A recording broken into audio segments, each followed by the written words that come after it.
जय हिंद दोस्तों, कैसे हैं आप। बहुत स्वागत है आप सभी का फोर्स एमपीपीएससी के इस यूट्यूब चैनल पर। मैं नितिन यादव आज आप लोगों के लिए एक बहुत स्पेशल क्लास, खास तौर से ये उन विद्यार्थियों के लिए एक मार्गदर्शन स्वरूप है जो इस वर्ष मुख्य परीक्षा में सम्मिलित हो रहे हैं, है ना। यहाँ पर मैंने कोशिश की है कि मध्य प्रदेश लोक सेवा आयोग की मुख्य परीक्षा का जो पेपर नंबर है ना, सेकेंड का पार्ट ए है, जहाँ पर संविधान से जुड़े हुए कुछ टॉपिक्स हैं जिनकी भी मैं आगे बात करूंगा। उनसे जुड़े हुए 3 मार्कर्स की कुछ हम लोग चर्चा करें। आगे के लेक्चर्स में मैं इसी सीरीज में आप लोगों को 5 और 11 मार्कर भी डिस्कस कराऊंगा कि किस फॉर्मेट में आपको उत्तर लिखना चाहिए, क्योंकि मैंने कई सारी बार आपको पहले भी बताया होगा कि मुख्य परीक्षा में सबसे इंपॉर्टेंट जो चीज होती है वो होती है उत्तर की फ्रेमिंग। आपको सिर्फ फ्रेमिंग की प्रैक्टिस करनी होती है और इसका बहुत महत्व होता है। जैसे उदाहरण के लिए मान लीजिए कि आप किसी एक संगठन के बारे में लिख रहे हैं, तो वो संगठन आपके जिला पंचायत का संगठन हो या फिर WTO का संगठन हो या फिर UNO का संगठन हो, उसकी संरचना के बारे में जब भी आप लिखेंगे तो कॉमन पॉइंट्स होते हैं। इसका बहुत महत्व होता है, ये मैं आपको आगे उदाहरणों से समझाऊंगा। और अगर हम लोग देखें, मैं आप लोगों को यदि और उदाहरण दूं कि फ्रेमिंग क्या होती है, तो आप लोग समझिए जैसे कि मान लीजिए कोई पद है। अब वो पद सरपंच का पद भी हो सकता है और भारत के राष्ट्रपति का पद भी हो सकता है और UNO के महासचिव का पद भी हो सकता है। लेकिन हर पद पर क्या होता है, सबसे पहले उसका आपको उद्देश्य पता होना चाहिए, है ना। उसके लिए योग्यताएं पता होना चाहिए, उसकी नियुक्ति कौन करेगा ये प्रोसीजर आपको पता होना चाहिए, उसका कार्यकाल आपको पता होना चाहिए। बात समझ में आ रही है। उसके बाद में ही आपको उसका वेतन पता होना चाहिए, फिर उसके कार्य क्या होंगे, उसकी भूमिका क्या होगी, उसका योगदान क्या होगा। इस तरीके से आप लोग देख सकते हैं। तो हर पद के लिए एक समान फ्रेमिंग होती है। इस फ्रेमिंग का बहुत महत्व होता है। एग्जामिनेशन हॉल में यदि आप मेंस लिखेंगे तो मेरी बात आपको याद आएगी कि एग्जामिनेशन हॉल में जब हम क्वेश्चन को देखते हैं, जब हम प्रश्न को देखते हैं, तो उस समय पर खास ध्यान देने की बात यह होती है कि वो जो प्रश्न आपके सामने आया है, आपको देख के ऐसा लगना चाहिए कि अरे इसमें मुझे पता है क्या करना है, क्योंकि मैं हजारों बार इसी प्रकार के प्रश्नों को हल कर चुका हूं। मैंने उसी प्रश्न का नहीं बोला, मैंने बोला उसी प्रकार के प्रश्न। समझ में आ रहा है। जैसे कि क्रिकेटर होता है कोई, जैसे आज विराट कोहली है, रोहित शर्मा है, ये जो बड़े बड़े क्रिकेटर हैं जो इंटरनेशनली इतना बड़ा परफॉर्मेंस दे चुके हैं, क्या आपको लगता है कि एकदम से वहां तक पहुंच गए होंगे? उन्होंने जिम खाना मैदान से मैं रोज निकलता हूँ, वहां पे मैं देखता हूँ छोटे छोटे बच्चे एक पेड़ में पेड़ बांध करके वो लगातार प्रैक्टिस कर रहे हैं, सामने से कोच उनको बॉलिंग कर रहा है।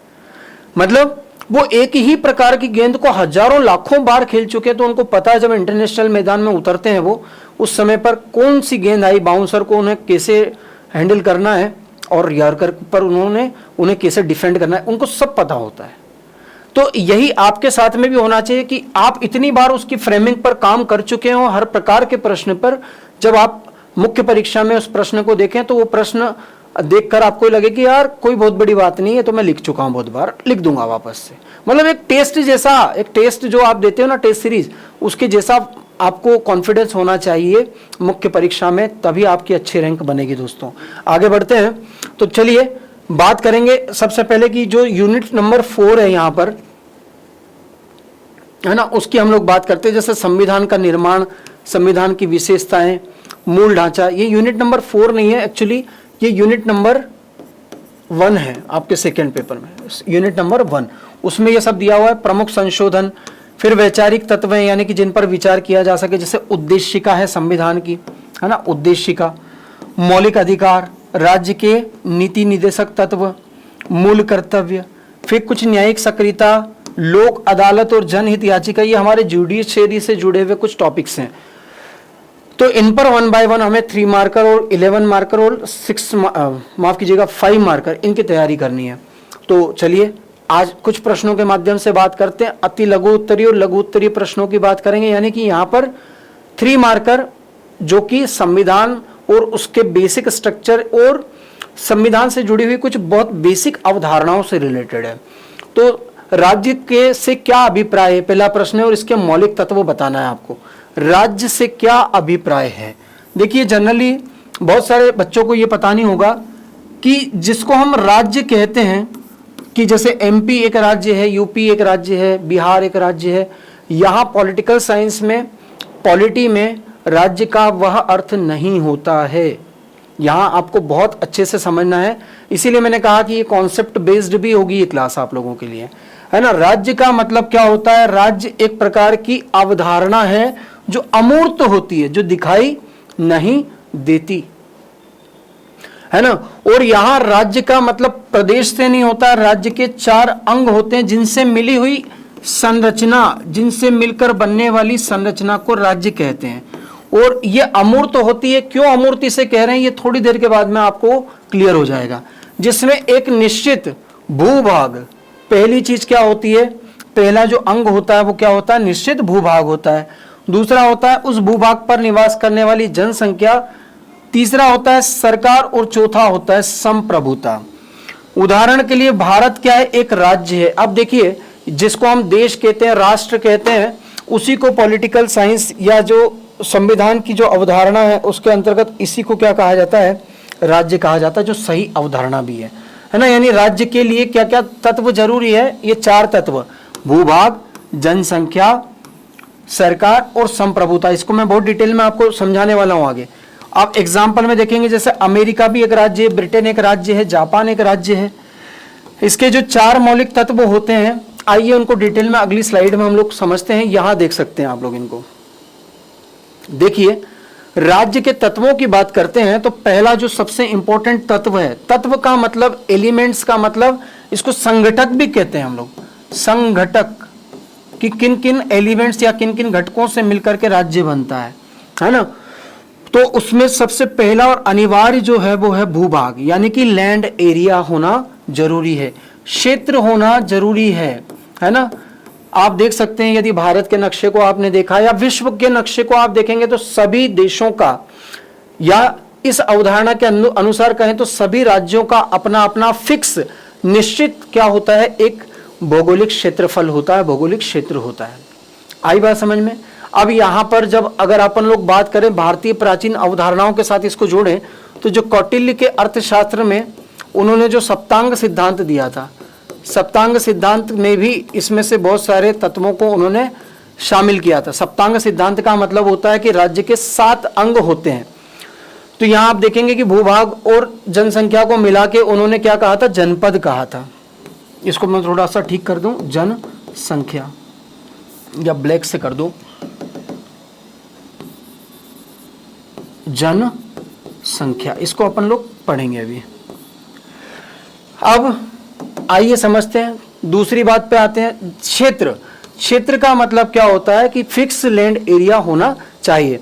अब केवल कहीं पर क्षेत्रफल है तो उसे राज्य की अवधारणा में केवल उसे ही शामिल नहीं करते हैं, क्योंकि क्षेत्र तो जंगल में भी हो सकता है, क्षेत्र तो किसी दुर्गम स्थान पर भी हो सकता है, लेकिन है ना, वो वीराना भी हो सकता है, लेकिन अगर वहां जनसंख्या निवास करेगी तभी उसे राज्य कहेंगे। यानी कि एक क्षेत्र और उस क्षेत्र पर निवास करने वाली जनसंख्या। अब अगर हम इनकी भी बात करें तो इनके भी अपने अपने गुण होते हैं।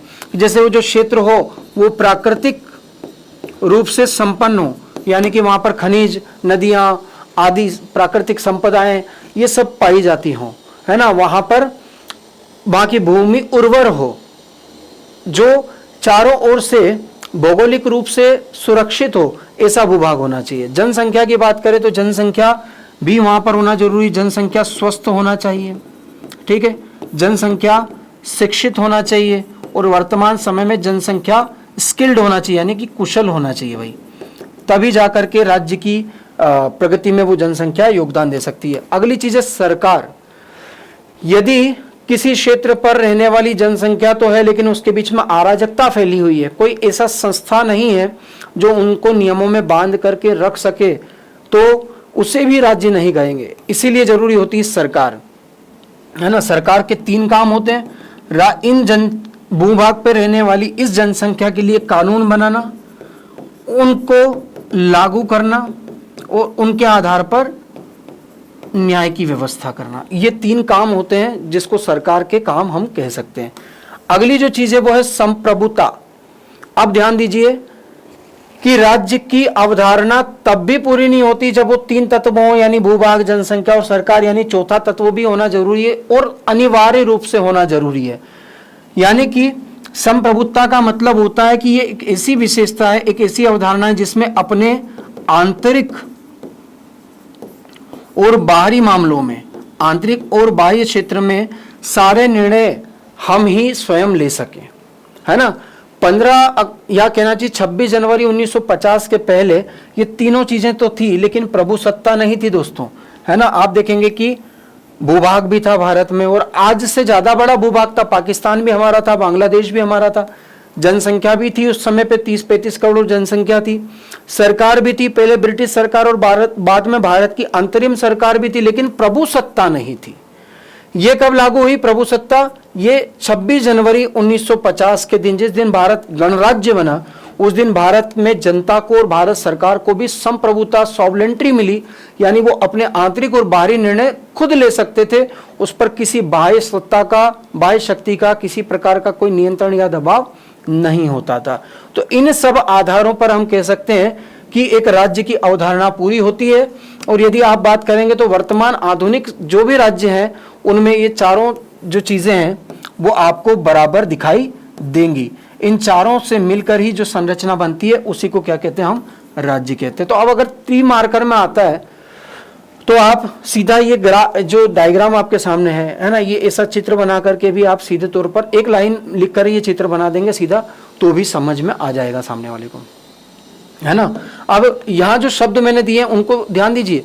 क्या कहा? ये एक अमूर्त अवधारणा है, यानी कि ये मैप में जरूर दिखाई देता है, लेकिन चारों चीजें कहाँ दिखती है? जो वो क्षमता आंतरिक और बाहरी क्षेत्र में निर्णय लेने की वो होती है, उसका पालन भी करते हैं, उसका उपभोग भी करते हैं, लेकिन वो दिखाई नहीं देती है। इसलिए क्या कहा? अमूर्त होती है।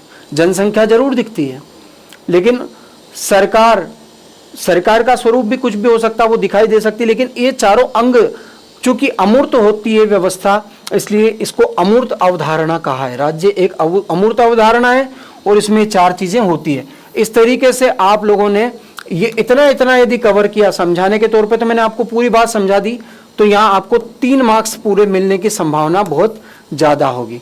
3 नंबर का प्रश्न यहाँ से बनेगा आपको, जिसमें ये एक लाइन लगभग जितना स्पेस आपको कॉपी में मिलेगा, आप अपना आंसर बड़े आराम से और 3 नंबर का पूरा अच्छा एक आंसर लिख सकते हो, है ना। देखिए आगे लिखा हो कि इसमें किसी एक के बिना भी राज्य के अस्तित्व की कल्पना नहीं की जा सकती, अर्थात ये मौलिक व आधारभूत तत्व हैं, ये मैं बता चुका हूं आप लोगों को। आगे चलते हैं दूसरे प्रश्न पर। दूसरा 3 मार्कर आपके सामने है कि प्रांत क्या है ना। प्रांत या जिसको हम प्रदेश कहते हैं या जिसको हम दूसरे संदर्भों में राज्य भी कहते हैं, वो क्या है? तो प्रशासनिक व्यवस्था एवं सरलता हेतु राज्य को जिन छोटी इकाइयों में बांटा जाता है, यहाँ राज्य का मतलब किससे है? यहाँ देश से है भाई। जैसे भारत एक राज्य है, जो अभी अवधारणा देखी ना अपन ने, उसके अनुसार भारत एक राज्य है, और जिन छोटी इकाइयों में बांट देते हैं उनको प्रांत कहते हैं। या आप ये भी कह सकते हो कि प्रांत, ऐसी भी शुरुआत कर सकते हो। चलिए मैं थोड़ी स्पेस बनाऊं यहाँ, कि जो प्रांत होते हैं वो क्या होते हैं? प्रांत एक प्रशासनिक इकाई होता है, तो भी कोई गलत शुरुआत नहीं होगी। क्या होता है? एक प्रशासनिक इकाई होता है ना। क्योंकि जो राज्य है, राज्य के अंदर ही प्रांत होते हैं, और यहाँ वही बात लिखी हुई कि जिसको छोटी इकाइयों में बांटा जाता है प्रशासनिक व्यवस्था और सरलता के लिए, यानी कि एक यूनिट होती है वो, है ना। प्रांत राज्य के अंतर्गत एक यूनिट होती है ना। उन्हें प्रांत कहते हैं। उदाहरण के लिए भारत में 29 प्रांत नहीं हो गए, अब 28 हो गए हैं, है ना। 28 प्रांत हैं और 8 केंद्र शासित प्रदेश में इसको विभाजित किया गया है, ये भी आपको पता होना चाहिए। आगे बात करते हैं राज्य व्यवस्था से क्या अभिप्राय है। राज्य व्यवस्था यानी पॉलिटी, जिस सब्जेक्ट के बारे में हम लोग पढ़ रहे हैं, यदि उसके बारे में ही लिखने को आ जाए तो हम उसको कैसे परिभाषित करेंगे, आइए समझते हैं। राज्य व्यवस्था को इंग्लिश में हम लोग किस नाम से जानते हैं दोस्तों? उसी को हम लोग पॉलिटी के नाम से जानते हैं। तो पॉलिटी क्या है? राज्य व्यवस्था का शाब्दिक अर्थ है राज्य के संचालन की व्यवस्था। देखिए, राज्य के संचालन की व्यवस्था, इतनी लाइन पकड़ोगे तो सब कुछ समझ में आ जाएगा आप लोगों को, है ना। अभी हमने राज्य तो समझ लिया कि राज्य क्या है, लेकिन वो राज्य चलाने के लिए कोई ना कोई एक सिस्टम होना चाहिए। एक व्यवस्था होनी चाहिए। और उसी व्यवस्था को क्या कहते हैं दोस्तों, हम लोग पॉलिटी कहते हैं, है ना। अब यहाँ ध्यान देना कि पॉलिटी एक अलग चीज होती है और पॉलिटिकल सिस्टम एक अलग चीज होती है, पॉलिटिक्स भी अलग चीज होती है। तो यहाँ पर क्या क्या शामिल होता है? राज्य व्यवस्था वह व्यवस्था है जिसके आधार पर किसी राज्य का बेहतर संचालन किया जा सके। राज्य व्यवस्था प्रत्येक राज्य के संचालन के लिए एक पद्धति या व्यवस्था की, जैसे कि हम लोकतंत्र की बात करते हैं, कहीं अधिनायक तंत्र भी होते हैं, है ना। पहले गणतंत्र पहले भी पाए जाते थे। अगर हम लोग बात करें जो 6वीं शताब्दी ईसा पूर्व का जो हमको मिलता है, जिसको हम क्या कहते हैं, महाजनपद काल, उसमें भी एक व्यवस्था थी, एक पद्धति थी। मुगल काल की अपनी पद्धति थी, है ना। तुलनात्मक रूप से भी देख सकते हैं। तो उस आवश्यकता होती है, और राजनीति विज्ञान की भाषा में इसे राज्य व्यवस्था कहा जाता है। यह राज्य व्यवस्था कुछ नियमों पर आधारित होती है, यानी कि इसके लिए कुछ नियम डिसाइड होते हैं। तो निश्चित नियमों के आधार पर राज्य के संचालन की जो व्यवस्था बनती है उसी को हम पॉलिटी कहते हैं। इतना लिखा हुआ, लेकिन इसको एक लाइन में यदि कहना है तो क्या कहेंगे कि निश्चित नियमों पर आधारित वह व्यवस्था जिसे किसी राज्य का संचालन होता है वही राज्य व्यवस्था कहलाती है। जैसे लोकतंत्र, राजतंत्र, इस तरीके से आप लोग उसको परिभाषित कर सकते हैं। संविधान निर्माण समिति क्या है ना। संविधान निर्माण समिति क्या होती है, तो आपको पता है कि संविधान निर्माण कमेटी या जिन समितियों का गठन किया गया था उसको संविधान निर्माण समिति कहते हैं। कैबिनेट मिशन प्लान की अनुशंसा के अंतर्गत इसका किया गया था और इसने संविधान निर्माण का कार्य पूर्ण किया था। साथ ही आप लोग ये भी बता सकते हो कि ये क्या थी, निर्वाचित समिति ये थी, यानी इसके जितने भी सदस्य थे उनका क्या हुआ था, एक सीमित या सांप्रदायिक आधार पर भारत की जनता के द्वारा, है ना, यहाँ ध्यान दीजिएगा, सीमित मताधिकार और सांप्रदायिक मताधिकार के आधार पर इसका निर्वाचन हुआ था। तो एक निर्वाचित समिति थी, है किसी समिति थी, एक निर्वाचित थी। यहाँ अगर समिति की जगह सभा भी आ जाएगा तो आप सभा कर देंगे, है ना। 1946 है, यहाँ पे थोड़ा सा ठीक करेंगे आप। आगे बढ़ते हैं। संविधान समिति के उदाहरण देखिए, संघीय शक्ति समिति, इसके अध्यक्ष कौन थे, नेहरू जी थे, आप लोगों को पता है। प्रारूप समिति डॉक्टर भीमराव अंबेडकर इसके सदस्य अध्यक्ष थे, जबकि प्रांतीय संविधान समिति के लिए सरदार वल्लभ भाई पटेल की अध्यक्षता में एक समिति गठित की गई थी। तो ये चीजें भी आप लोगों के सामने क्लियर होना चाहिए। 73 का अधिनियम की क्या विशेषता है, इसको रेगुलेटिंग एक्ट कहते हैं हम लोग। क्या कहते हैं, रेगुलेटिंग एक्ट। अब देखिए इसकी विशेषता बताने से, यहाँ जो लिखा हुआ है उसको बताने से पहले मैं आप लोगों को इसकी पृष्ठभूमि यदि बताऊं, नाम से लग रहा रेगुलेट करने के लिए इसको लाया गया था। अब रेगुलेट करने की जरूरत क्यों पड़ गई, क्योंकि सन 1600 को, है ना, 31 दिसंबर सन 1600 ईस्वी में क्या हुआ था, ब्रिटिश ईस्ट इंडिया कंपनी को फरमान मिला महारानी विक्टोरिया की तरफ से कि वो भारतीय उपमहाद्वीप के साथ में एकाधिकार के साथ में व्यापार कर सकती है। और इसका उपभोग करते हुए, इसी का उपभोग करते हुए कंपनी के जो कर्मचारी थे वो लगातार भ्रष्ट होते चले गए, क्योंकि उनके पास एकाधिकार था। इसके दो नुकसान ईस्ट इंडिया कंपनी को होते थे। पहले तो राजस्व का घाटा होता था, क्योंकि जो कर्मचारी जो भारत में पदस्थ होते थे ना लंदन से आके, वो अपने आप में ही क्या करते थे कि एक ही व्यक्ति प्रशासन का भी काम संभाल रहा है और वही व्यापार का भी काम संभाल रहा है, तो दोनों हाथ में लड्डू, है ना। और इसका इस्तेमाल वो किस तरीके से करते थे, भ्रष्टाचार करते थे, लॉबिंग करते थे, भारत में पोस्टिंग हो जाए, बहुत सारा धन कमा के जाते थे, अपना निजी व्यापार भी करते थे, है ना। तो इस तरीके से एक तो राजस्व का नुकसान, जितना टैक्स पहुंचना चाहिए था सरकार को वो नहीं पहुंचता था, और दूसरा भारतीयों के सामने कंपनी की इमेज खराब और कंपनी के खिलाफ एक प्रकार का विरोध भारतीयों के द्वारा किया जाता था। तो इन दोनों कमियों को पूरा करने के लिए सन 1773 में एक एक्ट लाया गया ब्रिटिश संसद के द्वारा कंपनी के प्रशासन के संबंध में, जिसको रेगुलेटिंग एक्ट कहते हैं। इसका उद्देश्य क्या था, कंपनी के कर्मचारियों के चरित्र को नियंत्रित करना। इस अधिनियम द्वारा कलकत्ता में उच्चतम न्यायालय का गठन किया गया था। सर एलिजा एम्पेस के मुख्य न्यायाधीश थे, है ना, ये आपको ध्यान रखना है। कंपनी के कर्मचारियों द्वारा लिए जाने वाले उपहार, अभी मैं यही बता रहा हूं, और रिश्वत, यानी कि रेगुलेट करने की जरूरत थी ना, और निजी व्यापार, अभी मैंने बताया था, इस पर क्या कर दिया गया, इससे प्रतिबंध लगा दिया गया। इस अधिनियम के द्वारा ब्रिटिश सरकार को बोर्ड ऑफ डायरेक्टर के माध्यम से कंपनी पर नियंत्रण सशक्त, या कहना चाहिए कि सख्ती के साथ प्रदान किया गया था। काफी सख्त नियंत्रण उनका हो गया था। तो ये कुछ प्रावधान है ना। अगर 5 मार्क्स में भी इस तरीके से अगर पूछा जाए तो 5 अंकों में भी आप ये पॉइंट फॉर्म में लिख सकते हो इन उत्तरों को दोस्तों। 1873 के एक्ट की क्या विशेषता है, तो बड़े अच्छे से यहां देखा है कि कंपनी को 20 वर्षों के लिए क्या बढ़ा दिया गया था, कंपनी के व्यापारिक एकाधिकार को बढ़ा दिया गया था। साथ इंपॉर्टेंट बात यह है 1873 नहीं 1813 है ये, कि चाय तथा चीन के साथ व्यापार को छोड़कर कंपनी के व्यापारिक एकाधिकार को समाप्त कर दिया गया था। तो ये 1813 के एक्ट का सबसे महत्वपूर्ण प्रावधान था। यानी अगर आपसे कोई भी जो ब्रिटिश कालीन संवैधानिक विकास के दौरान जो ब्रिटिश संसद द्वारा पारित जितने भी एक्ट है, अगर उनसे जुड़ा कोई प्रश्न आता है तो आपको उसके सबसे महत्वपूर्ण किसी प्रावधान को उठा करके उसको एक्सप्लेन करना है, क्योंकि आप सारा नहीं लिख पाओगे एक लाइन में। तो ये जो मैंने बताया कि 20 वर्ष के लिए बढ़ा दिया गया और व्यापारिक एकाधिकार को समाप्त कर दिया गया, ये 2 चीजें ही आप इसमें बता सकते हैं। तो आज इस वीडियो लेक्चर में, इस स्पेशल लेक्चर में इतना ही है ना। इस पर और काम कर रहे हैं हम लोग, और आप लोगों को 3 मार्कर, 5 मार्कर और 11 मार्कर की बहुत अच्छी सीरीज मेंस को टारगेट करते हुए मिलने वाली है। तो आप लोग लगातार इससे जुड़े रहें दोस्तों, अपनी तैयारी को आगे बढ़ाते रहें फोर्स एमपीपीएससी के साथ। जय हिंद।